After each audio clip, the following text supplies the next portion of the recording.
kamu sakit, sakitmu itu rezeki bagi para dokter. Baik dan buruk itu tidak bisa kita lihat secara sangat sempit. Allah yang paham skenario detailnya. Makanya kita diminta asrau, tidak apa-apa. Dikasih pahit, dikasih enak. Allah yang tahu rahasianya. Di balik yang pahit ada hikmah yang indah yang kita tidak sadar. Sekarang kita nangis, besok kita bahagia.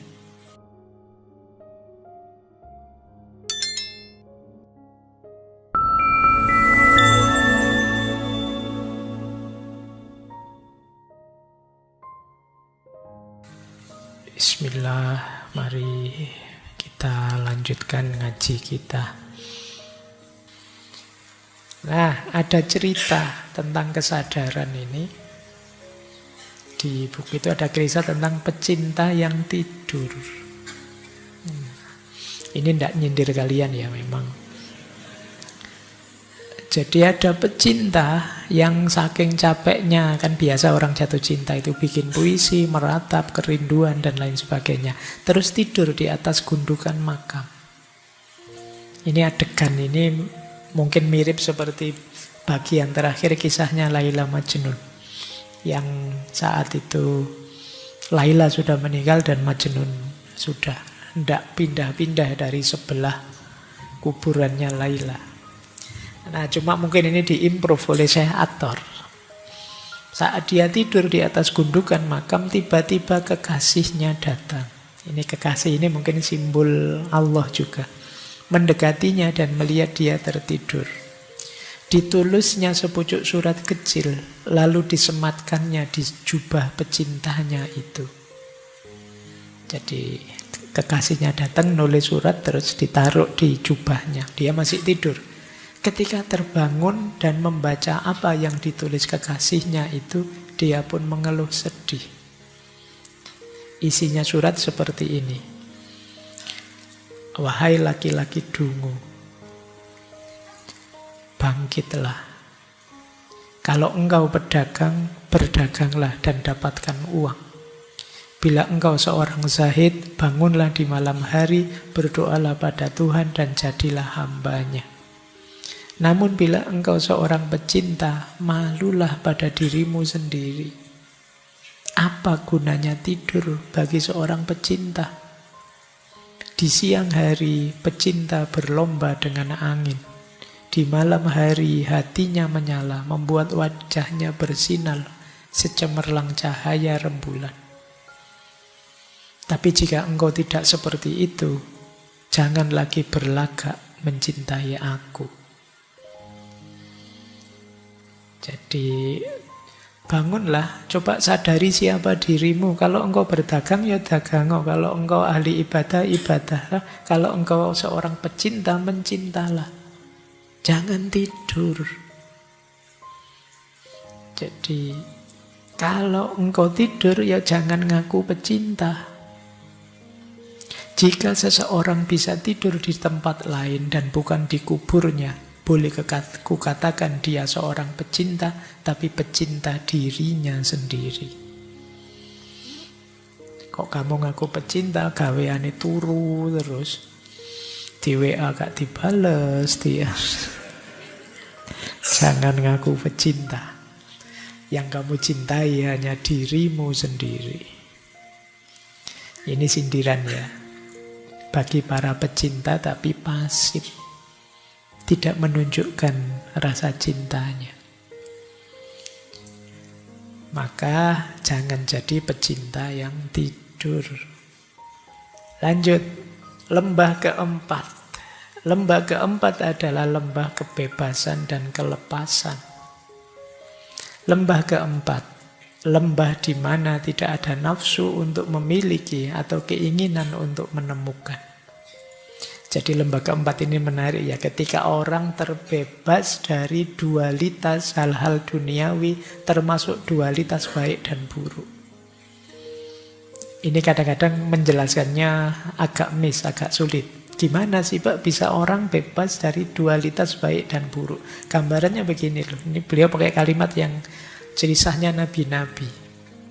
Agar Adam dapat menerima cahaya samawi, barisan malaikat berpakaian hijau dicekam duka.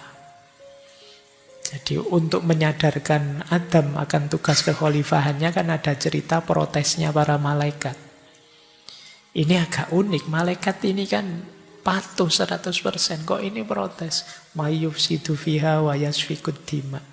Ini tujuannya untuk Adam, biar dia sadar tugas kekhalifahannya dan ingat untuk tidak mengalirkan darah mengacaukan dunia. Jadi ini rasanya kayak negatif, tapi di balik itu ada positifnya. Agar Nuh dapat menjadi tukang kayu Tuhan dan membuat perahu, ribuan makhluk tewas di perairan. Puluhan ribu nyamuk menyerang tentara Abraha agar raja itu tergulingkan. Ribuan bayi mati agar Musa dapat melihat Tuhan. Ribuan orang mengenakan ikat pinggang Nasrani agar Isa dapat memiliki rahasia Tuhan. Ribuan hati dan jiwa terampas agar Muhammad dapat bermi'raj ke satu malam. Di lembah ini tiada apapun yang baru atau yang lama akan berharga. Engkau boleh berbuat atau tidak berbuat. Jadi dualitas baik buruk itu yang duniawi di dunia ini yang kita anggap buruk dari perspektif yang berbeda bisa saja itu baik. Kamu sakit, sakitmu itu rezeki bagi para dokter. Iya kan? Ya sama. Saya patah hati Pak ditinggal pacar. Rezeki bagi temanmu yang lain yang dari sisi kamu pahit, tapi dari sisi yang lain positif. Bahkan nanti belakangan kamu tahu, alhamdulillah Pak, dulu saya putus, sekarang ada hikmahnya. Saya jadi cepat lulus, saya jadi baik dan buruk. Itu tidak bisa kita lihat secara sangat sempit. Allah yang paham skenario detailnya. Makanya kita diminta taslim saja, pasrah, udah apa-apa. Dikasih pahit, dikasih enak. Allah yang tahu rahasianya. Di balik yang pahit ada hikmah yang indah yang kita tidak sadar. Sekarang kita nangis, besok kita bahagia mengalami hal yang pahit itu. Waktu dulu kita disapih oleh ibu kita, tidak disusui lagi, betapa kita nangis kehilangan hal yang paling berharga. Tapi sekarang kita sadar, bayangkan kalau kamu tidak disapih sampai mahasiswa. Hikmahnya luar biasa, sekedar nyampe meskipun kamu dulu nangis. Jadi hidup ini seperti itu. Ini kalau di filsafat Jawa ada istilah sastra jendro. Sastra jendro itu sastra yang level dalam, yang melihat hidup ini biasa saja, tidak usah terlalu ojo gumunan, ojo kagetan. Ada baik, ada buruk. Di balik kebaikan mungkin ada keburukan, di balik keburukan mungkin ada kebaikan yang tidak kita sadari. Jangan terikat oleh dualitas baik dan buruk. Oke. Oh, itu kalau kita bisa nyampe ke level ini, di situ kita menemukan rahasianya hidup tenang. Kita nikmati saja apa yang terjadi. Hujan alhamdulillah, tidak hujan alhamdulillah. Hujan jadi segar, tidak hujan kita bisa nyaman, tidak perlu pakai jas hujan. Kan biasa saja. Nah, ada kisah yang menarik di situ, yaitu kisah Syekh dengan seorang muridnya. Ada seorang murid yang bertanya pada gurunya dengan pertanyaan yang ngaco, tidak berguna. Terus Syekh itu menjawab, lebih dulu basuhlah mukamu, kemudian dapatkah wangian kesturi tercium dalam bau kebusukan? Kalau kamu bisa mencium wangi dari bau busuk, baru pertanyaanmu tak jawab.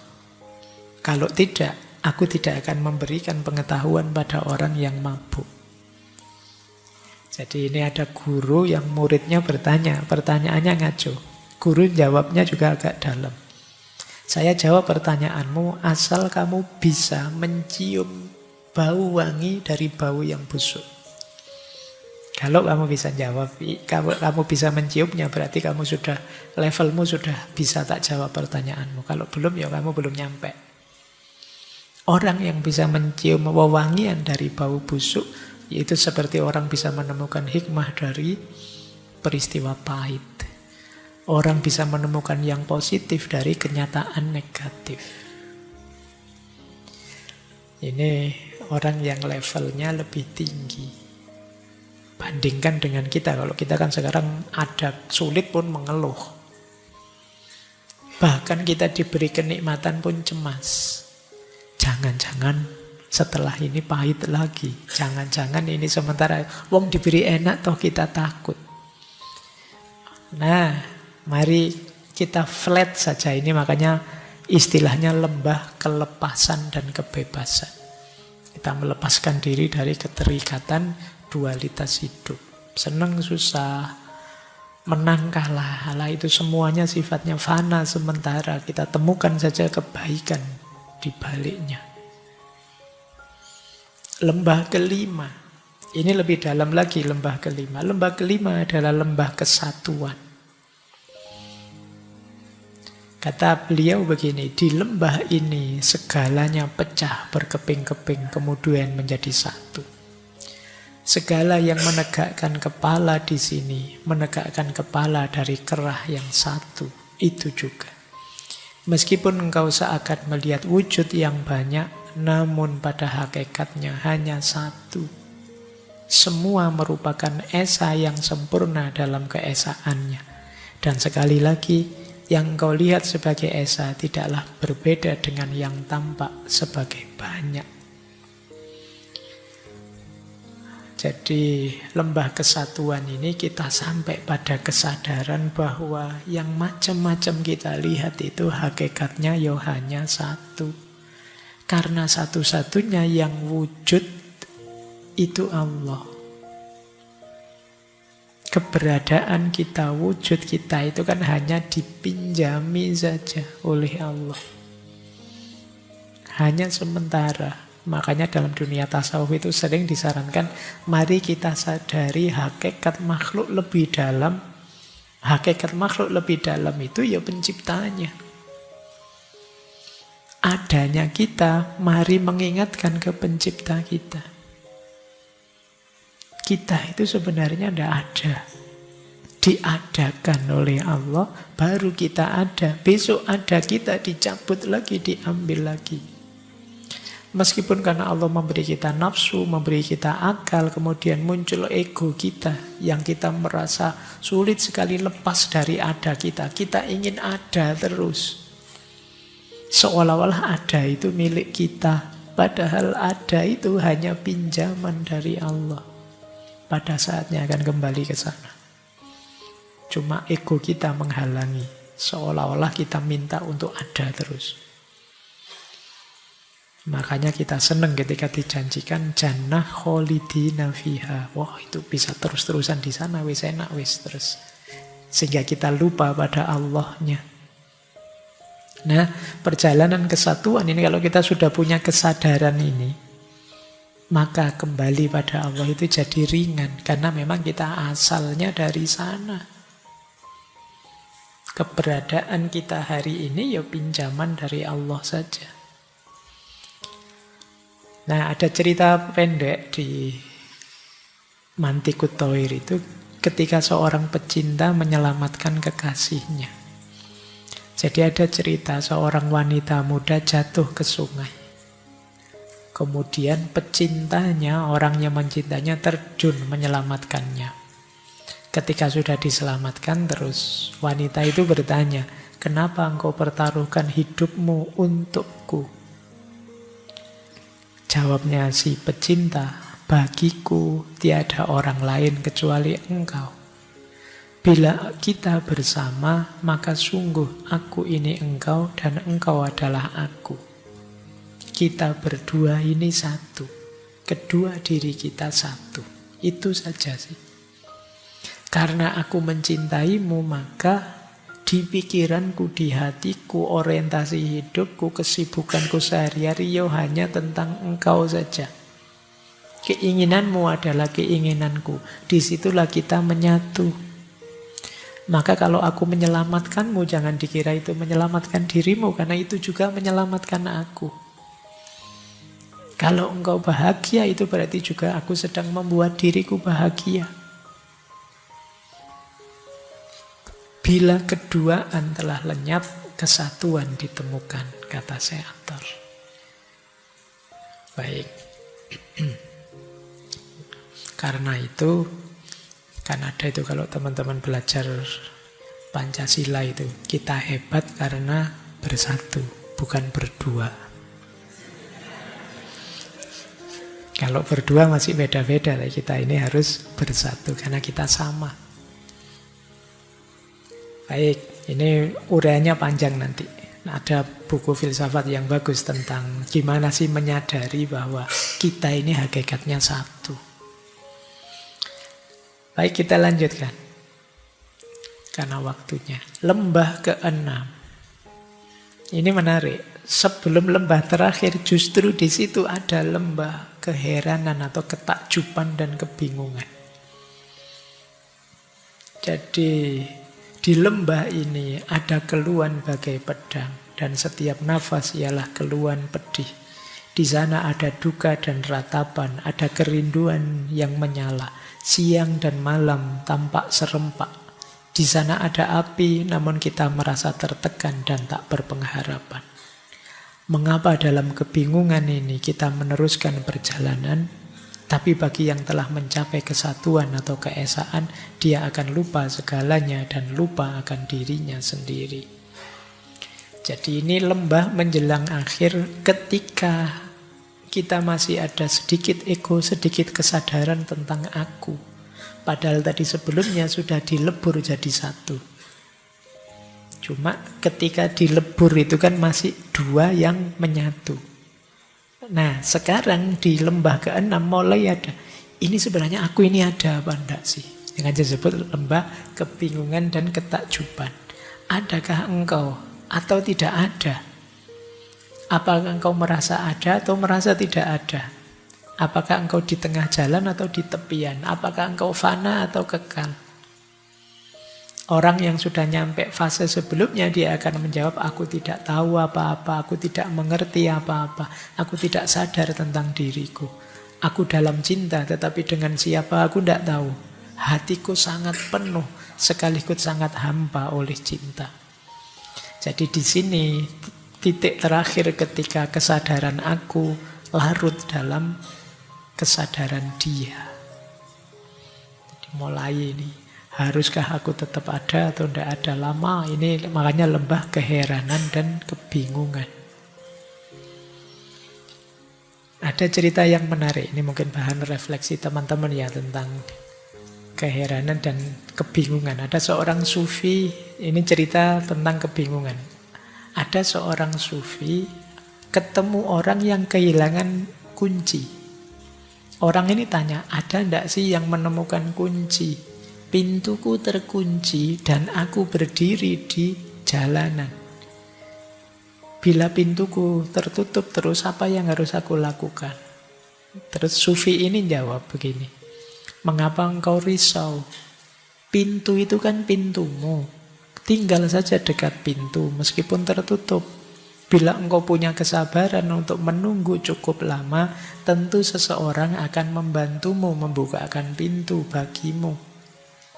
Keadaanmu jauh lebih baik dari aku.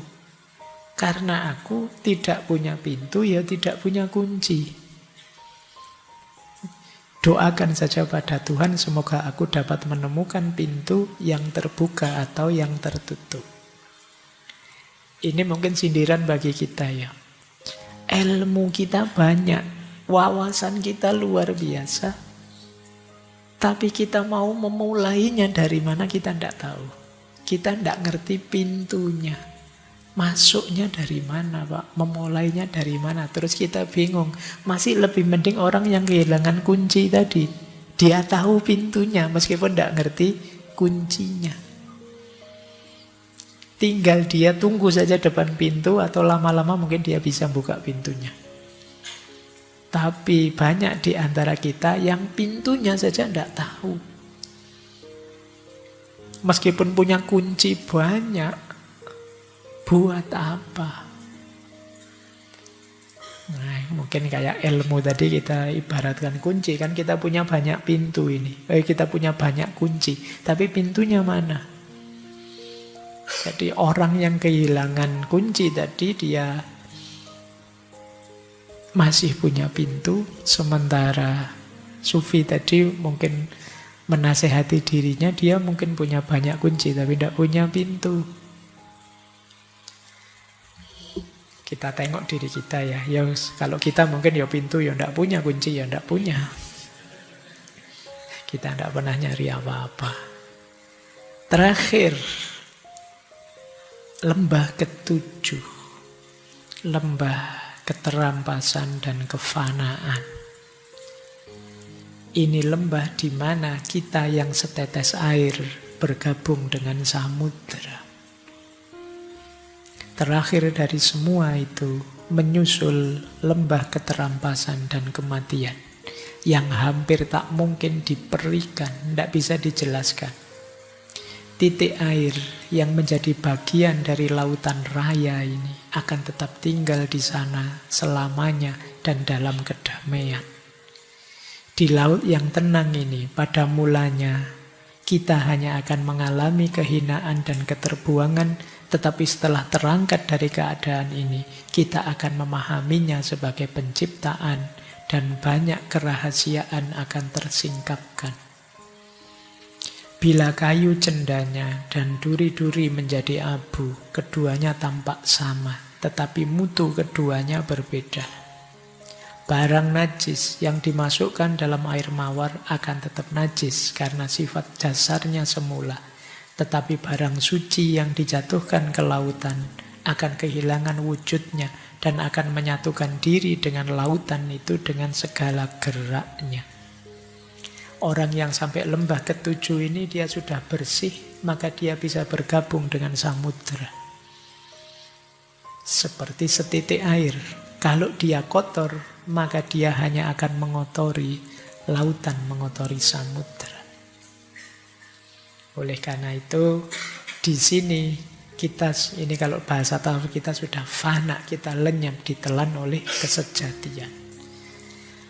Dengan berhenti ada secara terpisah, dia akan mendapatkan keindahannya. Dia ada dan tidak ada. Bagaimana hal ini mungkin terjadi? Pikiran tidak dapat membayangkannya. Jalani saja, kita akan sampai di titik ini kalau kita memang tekun mendaki dan mendapatkan ridhonya. Ini lembah terakhir, kita menyebutnya fana. Lenyapnya diri kita, yang tersisa hanya Allah saja, hanya Tuhan saja. Dalam ekstase kebahagiaan yang luar biasa, karena diri kita, ego kita musnah, kadang-kadang muncul kalimat-kalimat yang bagi level kita ini kalimat yang bahaya. Seperti Syekh Abu Yazid Bustami yang sampai bilang Subhani, Subhani, Maha suci aku, Ana al-haq seperti al-halaj. Ini ada di makom ini. Jadi bukan manusia yang ngaku Tuhan, tapi diri yang sudah lenyap bersatu dengan Tuhan. Ini level lembah ketujuh. Nah, ternyata perjalanan dari lembah pertama sampai lembah ketujuh itu tidak sesimpel saya jelaskan sekitar 30 menit tadi. Ribuan burung yang menuju Tuhan hampir semuanya lenyap. Banyak yang hilang di lautan, ada yang binasa di puncak gunung-gunung tinggi, tersiksa oleh dahaga. Ada yang terbakar sayapnya. Ada yang hatinya mengering karena api matahari. Ada yang dimangsa harimau. Ada yang mati kelelahan di gurun dan hutan belantara dengan bibir kering dan tubuh kepanasan. Ada yang menjadi gila dan saling berbunuhan karena sebutir jawawut. Jawawut kalau teman-teman ngerti ya. Ini akar kata Jawa. Makanan khas Jawa. Ada pula yang karena lemah oleh penderitaan dan keletihan jatuh di jalan dan tak kuat melanjutkan perjalanan yang lebih jauh lagi. Yang lain ada yang takjub terpesona oleh apa yang mereka lihat, berhenti di tempat itu, melongo, tercengang. Dan banyak yang berangkat hanya karena ikut-ikutan, ingin tahu dan mencari kesenangan, akhirnya tewas tanpa mendapat gambaran tentang apa yang mereka cari dalam perjalanan yang mereka mulai tempuh itu. Dari burung yang beribu-ribu, hanya 30 saja yang sampai ke tujuan perjalanan. Jadi terakhir hanya tinggal 30 yang bisa ketemu Simurgh. Jadi mereka masuk, nanti ada ceritanya, buka gerbang, masuk, ketemu Simurgh. Ketika mereka sepenuhnya merasa tenang dan terlepas dari segala apapun, mereka menjadi sadar bahwa Sang Simurgh ada di sana bersama mereka. Matahari keluhuran memancarkan sinarnya, dan dalam saling merenungi wajah sesama mereka, ke-30 burung dari dunia luar ini menatap Sang Simurgh dari dalam. Dari dalam itu ada di kedalaman diri.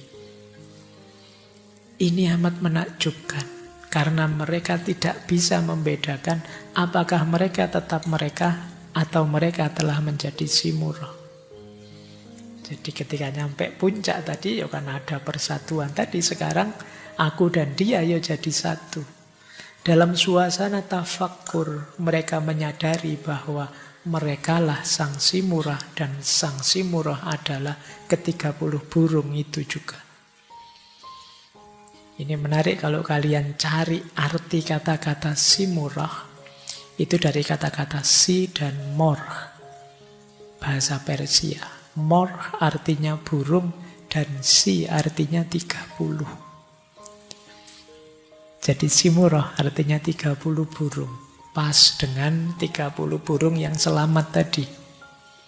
Saat mereka menatap Sang Simurgh, mereka melihat bahwa sungguh Sang Simurgh lah yang ada di sana. Dan ketika mereka mengarahkan pandangan ke diri mereka sendiri, mereka melihat bahwa mereka sendiri Sang Simurgh. Saat mereka mengamati keduanya serempak, yaitu diri mereka sendiri dan dia, mereka pun menyadari bahwa mereka dan Simurgh itu wujud yang satu dan itu juga. Jadi hasil akhir perjalanan para burung, hasil musyawarah tadi, ketemunya bukan menemukan keluar, tapi ketemu di dalam. Bahwa hakikatnya diri mereka adalah memuat hakikat ilahiyah. Jadi ketemunya justru ada dalam diri mereka sendiri. Dicari jauh dengan perjalanan berlembah-lembah, pada akhirnya ketemu dalam diri mereka sendiri, Simurgh itu. Baik, ya ini alegori kalau dalam tasawuf nanti. Karena ini dibentuk novel jadi menarik. Kalau dalam tasawuf ini kan semacam makom demi makom, pengalaman ahwal, dan pada akhirnya berpuncak di mukasyafah, musahadah, wahdatul wujud, itikad, dan lain sebagainya. Jadi pengalaman bersatu dan dekat dengan Allah. Kalimat terakhir pesan beliau begini. Mungkin untuk akhir tahun ya, bahan kita muhasabah. Tahukah engkau apa yang engkau miliki? Masuklah ke dalam dirimu sendiri dan renungkan ini. Selama engkau tidak menyadari kenihilanmu, kita ini sebenarnya tidak ada, kita ini sebenarnya nihil. Dan selama engkau tidak meninggalkan kebanggaan dirimu, kesombongan dan cinta dirimu, engkau tidak akan dapat mencapai puncak kebanggaan. Di jalan itu engkau tercampak dalam kemusnahan dan sekaligus terangkat dalam kehormatan. Dan kini ceritaku pun selesai. Tidak ada lagi yang mesti aku katakan. Baik, jadi ini pesan terakhir dari Mantikut Thoir. Ini karya terakhir dari beliau. Nanti setelah ini beliau mengalami peristiwa pahit. karena terbunuh oleh pasukan Mongol yang menyerang dinasti Saljuk di Nishapur.